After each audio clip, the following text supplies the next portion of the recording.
Content warning. Please be advised that this video contains James Desborough. In the wise words of Matthew McConaughey, all right, all right, all right. I'm here today with James Desborough, who I've previously had on my show. And he's back to talk about a new, about anything we feel like talking about, of course. But we'll start with the idea that we are going to talk about his new book, which is called Whitechester. Oh, and of course, my black background is missing with this dark cover of dark. Yeah, thank you. Your receiver's much better. And I mean, there's a whole story around that one. But if I may start with something that I don't know if you mentioned. I know this, but I don't know if you mentioned in other channels. Basically, what motivated you to finally make Whitechester was just how disappointing this was. Yeah, in part. Is that correct? Yeah. I mean, I had the idea in 2013, I think, originally. But at the time, something else came out, not in games, in comics, which was very similar, and I just felt I can't bring it out this close to that, so I thought I'd wait a while. But yeah, Ravenloft was definitely a bit of a motivator for doing it. Yeah. So for people who don't know what we're talking about, James wrote a tabletop role-playing book, which is compatible with the current version of Dungeons and Dragons, the most well-known role-playing game. And Ravenloft is kind of like the horror book for D&D. And the last one was like basically like, hey, do you want your horror to be Scooby-Doo? And if it's not Scooby-Doo, you're a bad person, because you should not scare people when you do horror. So that was basically if we want to make a short version for people who are not, balls deep into the hobby, that's pretty much what I would say that book was. And yeah, but of course, Whitechester, that one goes deep in the horror. And can you please describe kind of like what it's an adventure for D&D and similar rule sets, similar systems. But in your words, because you mentioned there was something similar many years ago, but we actually skipped over what it is. So can you? I know we've done other videos about it, but let's say someone, starts so with this. It's a quasi-historical setting, set in 1668, 2 years after 1666, which was the Annus Mirabilis. So people thought that 1666 was going to be the end of the world because 666, and it was a time of enormous strife in England. We just had the English Civil War not too long ago, and then we had the Restoration. So having got rid of the monarchy, we brought them back. We were at war with the Dutch, and it wasn't going particularly well. The plague came back. It was a bad time for everybody. Oh, and London burnt down. So yeah, people really did think it was the end of the world at the time. So in this setting, I've heaped upon England's woes at this time by having a supernatural event also occur in one of the comets, and that there were at least two at the time, which was seen as harbingers of doom, which didn't help things either. But in this setting, one of these comets causes some of the dead to rise and other weird things to happen, particularly in England and particularly in a fictional city based on a couple of neighboring real cities called Whitechester. So, James, this was crowdfunded. This was a crowdfunded book, but it was late. What is your excuse? I nearly died. That's so funny. We're laughing at funny things here. Well, so yeah, I have certain issues anyway, which I had accounted for. I suffer from depression and various other related ailments, but I'd factored all that in.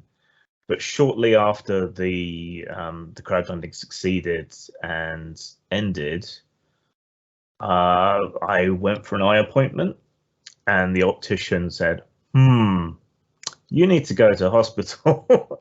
I'm like, why? She says, well, all the blood vessels in the backs of your eyes are rupturing. So, and if we don't get this dealt with, you're going to go blind, and it probably means there's something else seriously wrong with you. Yeah.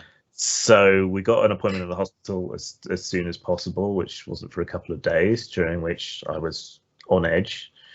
Then they took my blood pressure, and then they took it again.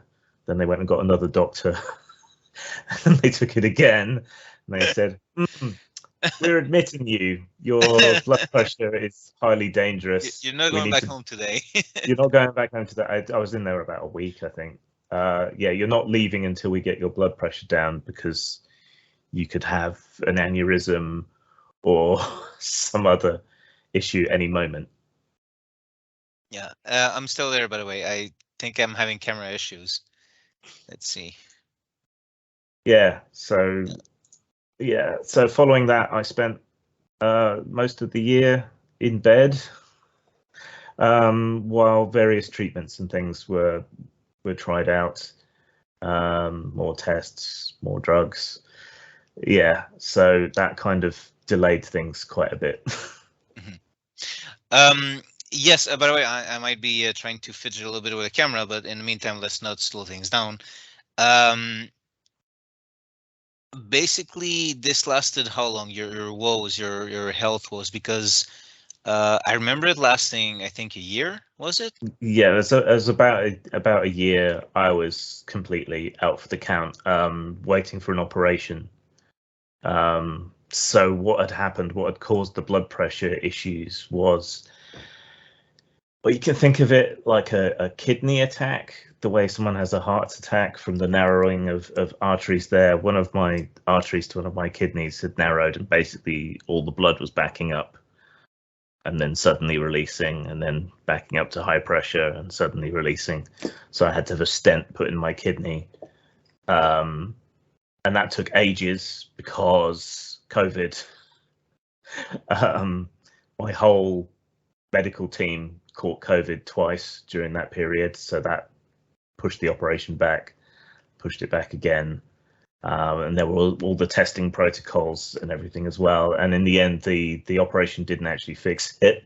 So now I'm on a bunch of extra drugs, which seem to be working. So yeah, and I think you had to go through a whole period of trying out different ones or doses, was it? Or I seem to remember you went through a lot. Yeah. Man. I seem to remember it was pretty dire at some point, because it's kind of like they're, like everyone's different. Like, even though drugs are supposed to be like, oh, this is how it works, this is what you want to put, but every human being is different, and you kind of have to do some trial and error, I think, when you try out some serious ones. Yeah, and I tend to get the weirder side effects from anything that I take, so that's always fun. So, but you managed through, and again, like I've always said, that whether people agree or disagree with you, one thing that I feel they should never take away from you is you're a man of principles. Now, whether one agrees with the principles or not is a whole different story that they can debate, and you're always open for debate, which is another thing that I find very noble of you. But I find like even through all of that, it's like you have this old school professional mentality that that I see big companies don't even have in the industry, I would say, or people who have like Kickstarters that go like, oh, $1 million, $2 million, your soul. And then they're like, oh, guys, I hit my toe this morning on the bed, and I think I'm going to have to delay for 6 months now. Yeah. So, Yeah. yeah. And as you said, and again, I'm bringing this up because you are very open about it, but you suffer from depression, and you, again, something you have been open about. You have had suicidal thoughts before, and can you kind of talk about that? Like the fact that you have so much kind of like going against you, to like so many reasons where you could go like, you know what, guys, I'm sorry, it'll take 3 more years, 4 more years, and you see it through anyway. Yeah. Yeah, it's just who I am, I think. and having something over me, owing people something, can be a powerful motivator to keep going, you know, however dark things get. And I'm always aware of and disappointed in people who feel that they can just abandon their projects. I won't name any names, but it feels like if people give you all this money and you promise something, you should do your absolute best to follow through on it. Yeah. So just having a bad day isn't enough reason, you know. And even when I was bedridden and not really able to do much, I was able to do a bit, you know, at least every other day. And I called out to my community and asked for help, and got a massive positive response. Yeah. So that was really difficult because I'm normally like an auteur.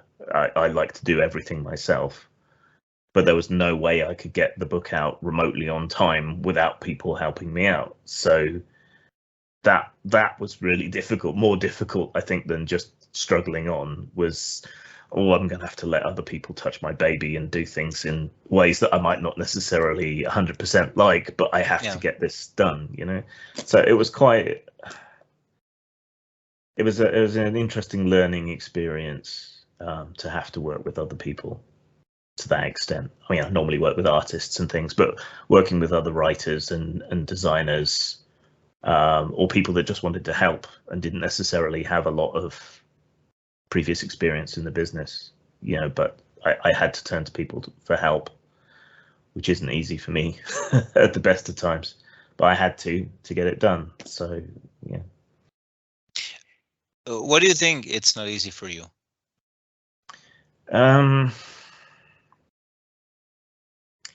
Because I kind of got dicked over by a lot of people that I've worked for in the past, and that's made me a bit of a control freak.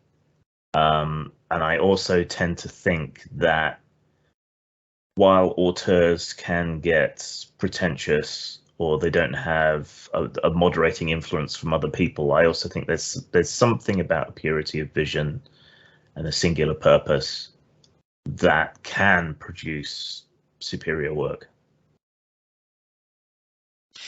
And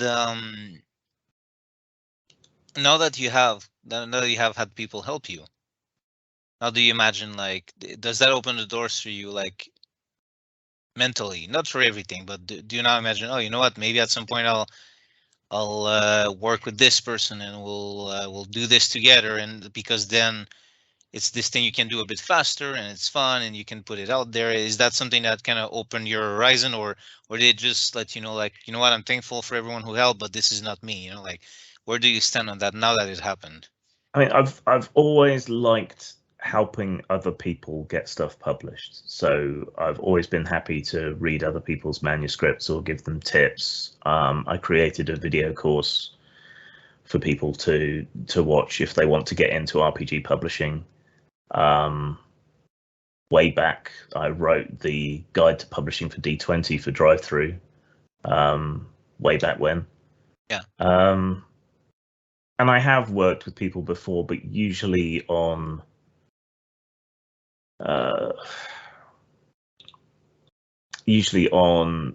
properties that aren't mine.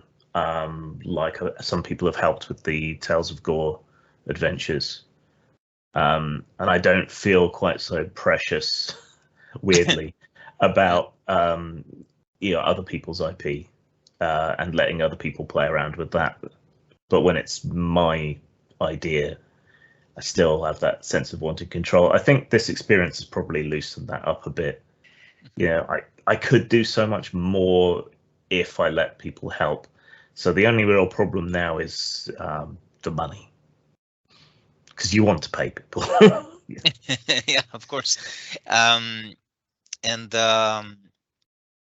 Yeah, Tales of, I remember the gore thing is something that by the more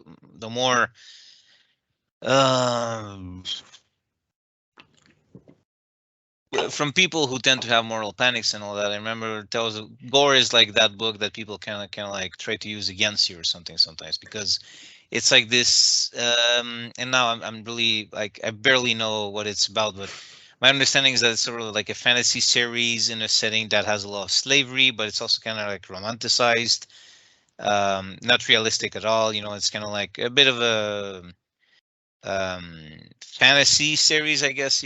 Fantasy in the sense of fantasy and fantasy, Yeah. if you know what So, I mean.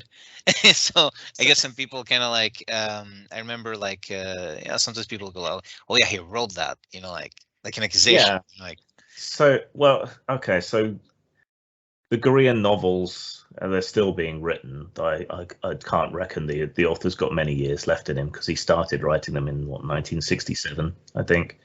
and So that's it's the same writer same writer, yeah. still writing novels. Wow.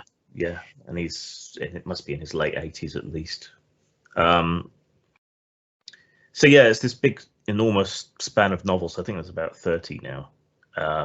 And they're kind of Sword and Planet novels in the way that Edgar Rice Burroughs' Barsim and so on are.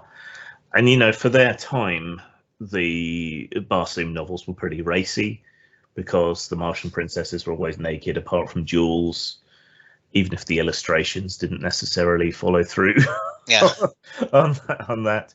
So the major difference is that the sexuality aspect is more explicit in the Korean novels, and they have a very strong BDSM theme, particularly male domination, female submission, but not always. And yeah, this big slavery thing. The whole conceit of it is that the humans on this world are being kept in a sort of state of nature by an alien species that runs the planet secretly behind the scenes. And that this is the sort of the natural order, at least in this fantasy world. The author was a philosopher, and he also wrote a really influential BDSM text called Imaginative Sex.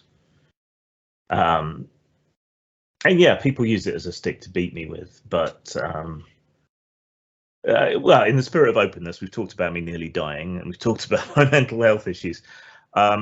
Growing up kinky before the internet, it was those novels that helped me realize that I wasn't a dangerous freak, that other people had the same kinks as I did, and that there was a community out there, and that they could marry this whole thing with consent, and it all hung together and made sense, and that was an enormous sense of relief. And then later on, I would find the community online and in the real world to an extent. So to me, that was really important in the way that I suspect LGBT kids find certain books, certain media. Oh, I'm not alone, and Yeah. I'm not a freak. I'm not strange. Yeah, I'm not outlandish. So that had that kind of impact for me.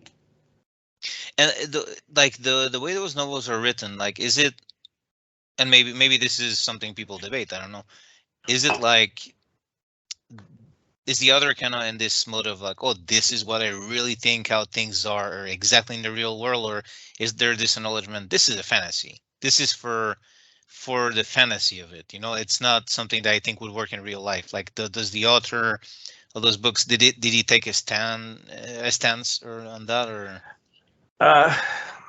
So like I said, he was a philosophy professor. Yeah. And I think some of this reflects his genuine views, but taken to an extreme and fantasized form.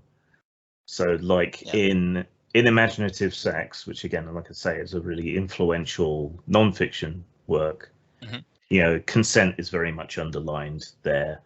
And he even talks about sort of simulating contact by clapping your hands, not actually spanking your partner or whatever. So he's actually somewhat tame, and he has tried to distance himself a bit from the BDSM community, which has taken up his work.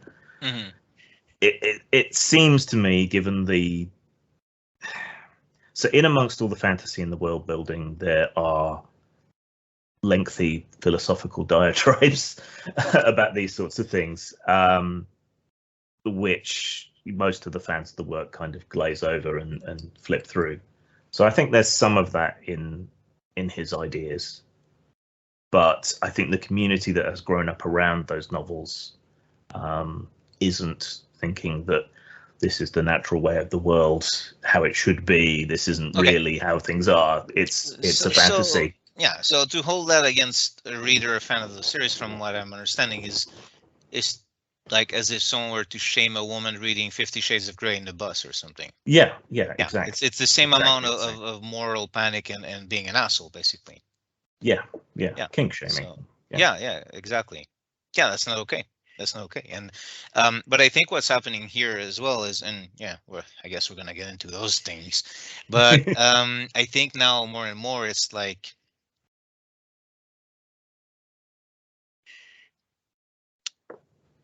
fuck it, I'm just gonna say it. Like, men, more and more people, like not normal people, but like there's a huge section of people who are very vocal online who want men to be harmless, right? And what I mean by harmless, and okay, now to be clear, a man should be good. A man should be respectful. A man should not be a bully, should not be abusive, should not be any of those things. And I also acknowledge there's many types of men. And I'm not even talking about orientation. I mean, there's very feminine guys out there, and I'm not bashing them. However, at the risk of being put in a group that I don't want to be put in, or to be called paranoid or whatever, there's a big section of people, they just don't want men to be that masculine. They just don't want them to be assertive. They don't want them to be capable of violence. And when I say capable of violence, I'm not saying like attacking people for no reason. I mean, capable of violence mean being able to defend others, being, all those things, or capable of masculine traits. What can I say? So I think it's kind of like if a guy was like, oh yeah, like the guy says to people that he enjoys being pegged or something by a woman, they'd be like, yeah, you go, girl. I mean, boy, And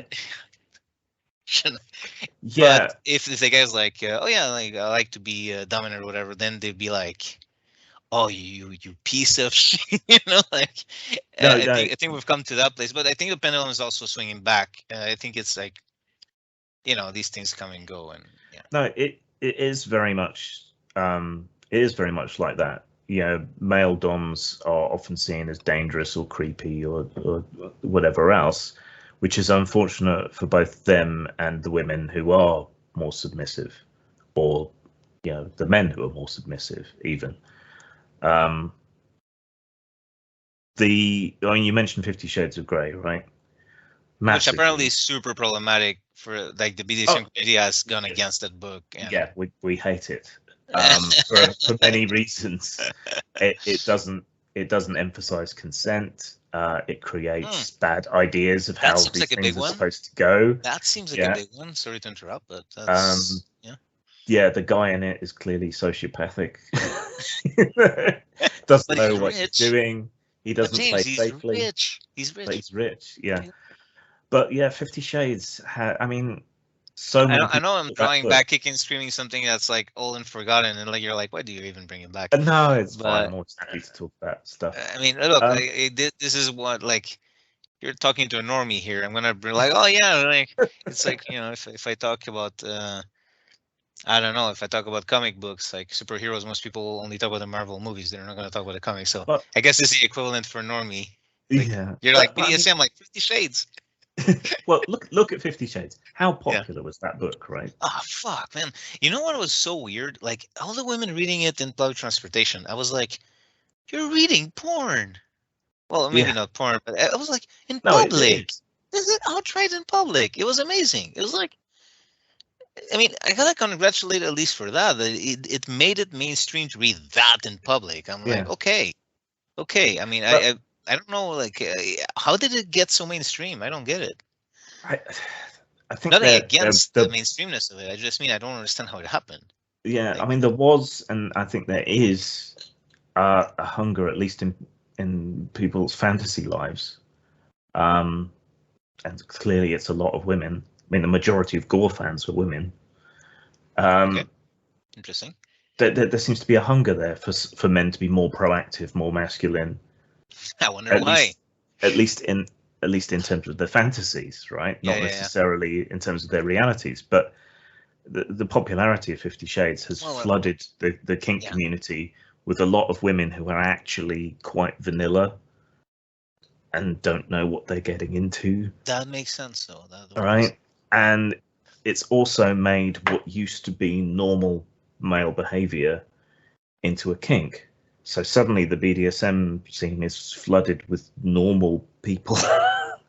You just like kind of want to like the guy just wants to be more assertive, or maybe talk as if he was like a 60s husband or something, I guess. Yeah. Or I mean, maybe something like oh, make me a sandwich. Like, oh, okay, you know, like something so like, and I guess is there a lot of frustration there for your community when it comes to that, or is there is it seen as an opportunity to welcome more people, or is it more like like here they come again? I'm not as involved as I used to be. I'm not as involved as I used to be. I have a side hustle writing erotica under a pen name, so I keep my toe in. So it's about toes. Feet are horrible. Oh man, dude, that's it. You just killed my chances of ever having Quentin Tarantino on my show. Thank you. I think mostly it's seen as an imposition, the way any fandom, to draw the parallel, gets upset when normal people overrun it.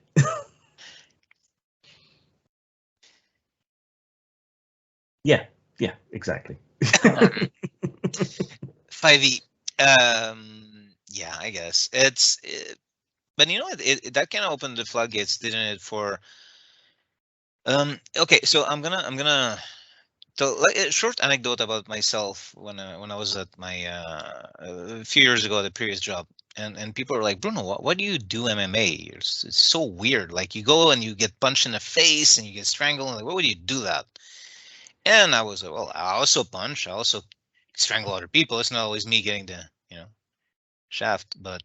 Or maybe with everything we've been saying, maybe I shouldn't use the word shaft. But you win sometimes. Yeah, win some, lose some. Like if you're in prison, win some, lose some. Okay, so no, that was a bad joke. I'm sorry. So basically, they're like, well, why would you do that? I'm like, well, it's something. First of all, I'm hyperactive. When I'm sparring, it's kind of like this meditation for me. It allows my brain to be focused on something, because when someone is trying to freaking kick your head, well, not hard, we're sparring, so but sometimes you don't want to get punched in the nose. It's not fun, and your pride and all that. I know, not superficial pride, but just like you like to win. When someone's like attacking you and you're trying to think, like it's kind of like amazing how I could focus on that, and for me it's kind of like a break for my brain, which is always all over the place. Makes me very efficient at other things, though. But it's give and take. Like everyone has like their pros and cons to how they are. So I liked it for that actually very intellectual reason, and all the interesting techniques and all that. So I'm a geek, so that part of it. But also as a hyperactive, allowed me to exert that physicality, that energy, and I'm also I'm someone who grew up on comic books. So when I see things that are not okay, I tend to not look away. So after certain events, it dawned on me like, not that anything bad happened to me, but there's one moment I was thinking like, oh my God, I hope this guy doesn't have a knife, and I'm not sure how to hold him. So that's when I got interested in grappling, and stuff like that. And basically people didn't get it. And for me, it's kind of like, well, it's good for my hyperactivity, like for my level of energy, keeps me active. And being a geek, actually, like when I was doing martial arts consistently, is the only time I swear to God, I had, not anymore, but I had the body of an athlete. I'm not even kidding. In that moment in time, that's the motivation I had. It wasn't like a motivation of being superficial, of looking good or whatever. And it didn't come out. It was just like this, oh, well, this helps me do this thing I like, and I hope to come back to it soon. And, like some people say there's no pandemic and all that, but I have very young kids, and, yeah, the kids are fine, blah blah blah, but we don't know long-term effects, so I can at least waiting. And at some point, like the oldest will go to school, and at this point, I think we'll just open the floodgates at this point too. Whatever. Um, wow, I'm rambling, but we're very tired. The two of us are very tired. But James is actually better at being consistent when he's talking tired. But all I have to say is that people are like, "Why would you do that?" And it's like, well, it's useful, you know. It's useful Yeah. too. If you're in a confrontation, you don't have to worry as much. You should always worry, but it's like at least you know what you're getting. You know what you can do or not, you know. And then what happened is over time, these people were like, "Oh, that's weird." They would come to me like as soon as something happened they didn't like or they felt kind of powerless in life or something happened. Like they would come to me and like one girl was like, like this morning was a crazy guy on the subway. And the thing that I found out is that she never like she talked to me every day, but she never came to talk to me first. And then that day she came to talk to me first, and she was like, "Yeah, the guy was screaming and he looked really aggressive." And I was like, "Oh, I hope Bruno was here." And that was interesting to me because it's kind of like there's kind of okay, so there's it's kind of like that thing where like, oh yeah, like people don't like this kind of person up until you need them, right? Yeah. And then suddenly like, oh yeah, I wish you had been there. Oh, interesting. So I think it's one of those things where society is stifling a lot of things that um it's kind of like they threw a baby out with the bathwater when it comes to masculinity, right? um so and again, no, certainly not bashing people who are not traditionally masculine, but I think there's been that confusion, and then it left the doors open for people like the Liver King, and well, I mean, he's more harmless, but he was kind of like this guy was full of steroids and pretending that eating like animal testicles is what made him that buff. So like kind of like conning men into like believing what he said and buying his products and all that. Yeah. And then more dangerously, you had Andrew Tate, Yeah. who might be, we don't know yet, but like allegedly, very possible. I mean, we'll see what happens in a court of law, but he might be a human trafficker. Yeah. And so Yeah. and what happens? Well, what happens is you have alienated a ton of people from their natural behavior. And now what I see as well is on Twitter, you see like men who have no business. I'm sure if people want to misinterpret what I'm about to say, they will. But I think people who are listening in good faith will know what I'm talking about. There's effeminate men, there's all sorts of men, but I think now we're seeing men who have no business trying to be cute, acting cute, and that makes them, in that repression, it makes them very dangerous and makes them very toxic and makes them, as they pretend to be a good person, right? As they pretend to be such a friend to women and such a non-toxic man, but they just repress. Yeah. And again, you should not be a bully, you should not be abusive, you should not you should not be sexist, you should not be misogynistic, any of those things. But there's a lot of men who are not in touch with themselves, with their nature. And what happens then? And then you talk about like people like you said, like just seeking out just talk to your partner and be like, hey, you know what? Like maybe not in public, but like when we're together from time to time, like would you like to behave this way? Like you don't need to be partner. You don't need to go out of your way to do that, right?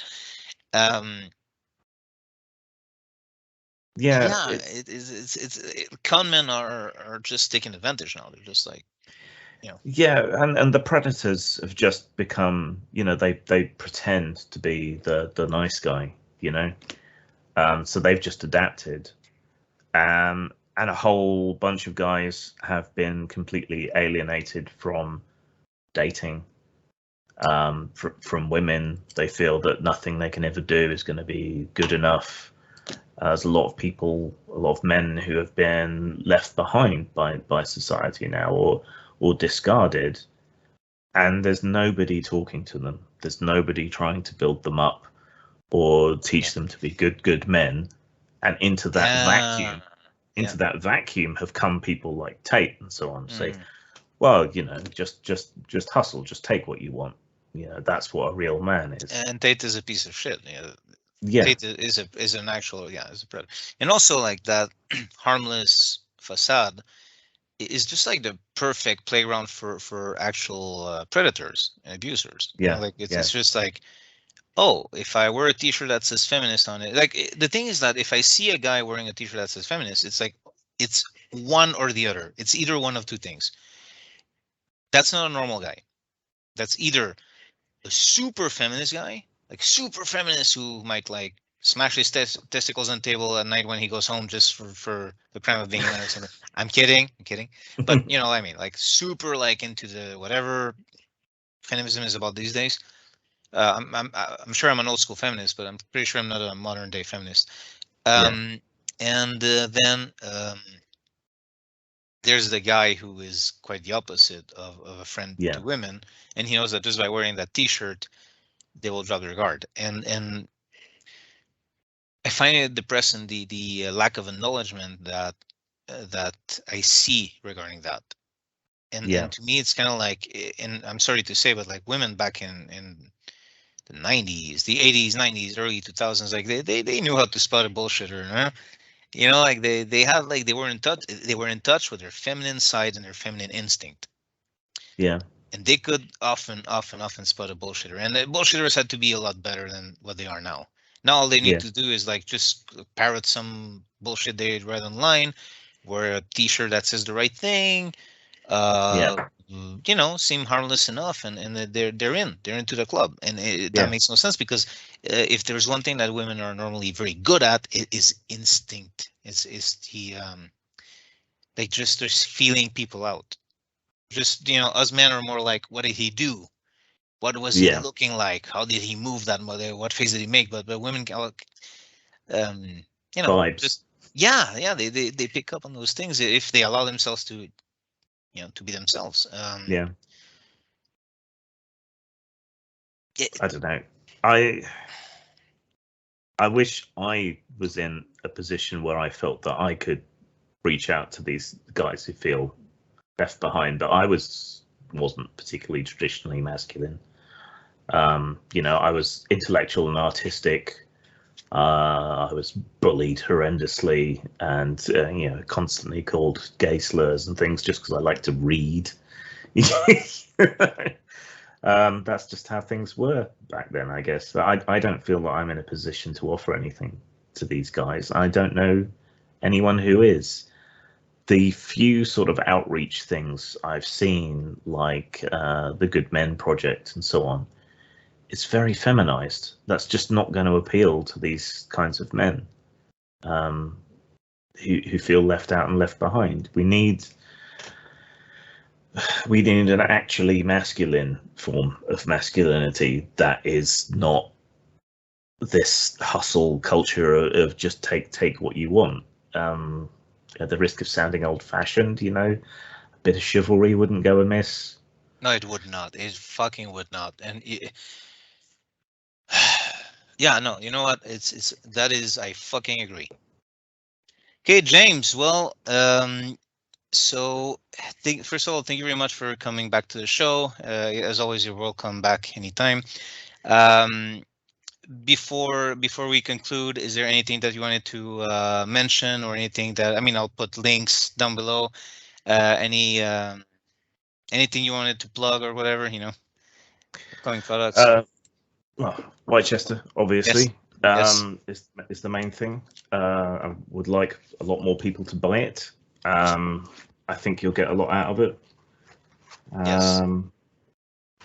Yeah, and there'll be an advertising campaign. Actually, I've hired someone to help me get it out there more because that's always been my big problem, I think. Otherwise, at the moment, after the last year that I had, I'm kind of trying to take things easier this year.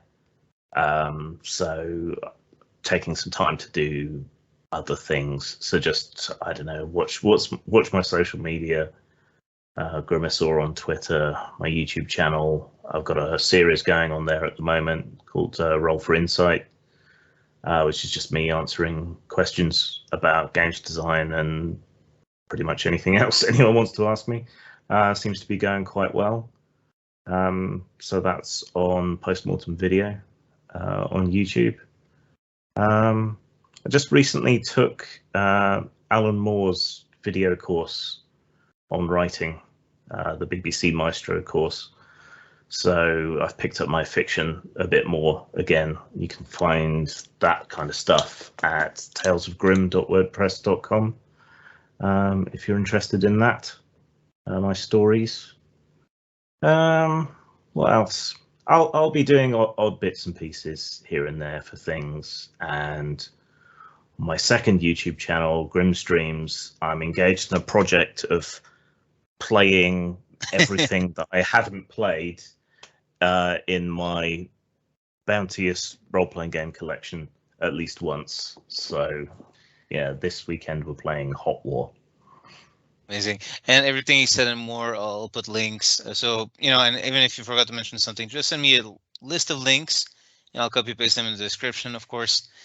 And if I may just have a concluding words for Whitechester, it's really worth your money. This is like a whole campaign. This is like a whole campaign of zombies, and then like just this prison city full of zombies. And also, if we had more time, I would have loved to get into it. But this is a book that's we're not gonna get into it, but I just want to bring it up. It's a book that you can. It's made to be written on. You have like places you can check and all that, so you don't need to be too precious with this book. It's the art is good and all that, but it's not made to be this like precious art book that you try to leave. No, this is like print on demand and use it, and I find that very practical. And like you said in another video that I watched of Rolf for Insight, actually, where you said that the book becomes your like your campaign journal, basically, which is very cool. Yeah. It's very immersive in that way. I wanted to bring that up before you concluded. So yeah, we ran out of time, unfortunately, but we'll do it again. We'll do it again for sure. Yes. Yeah. Okay. Absolutely. James, thank you very much for coming. Everyone, thanks for watching.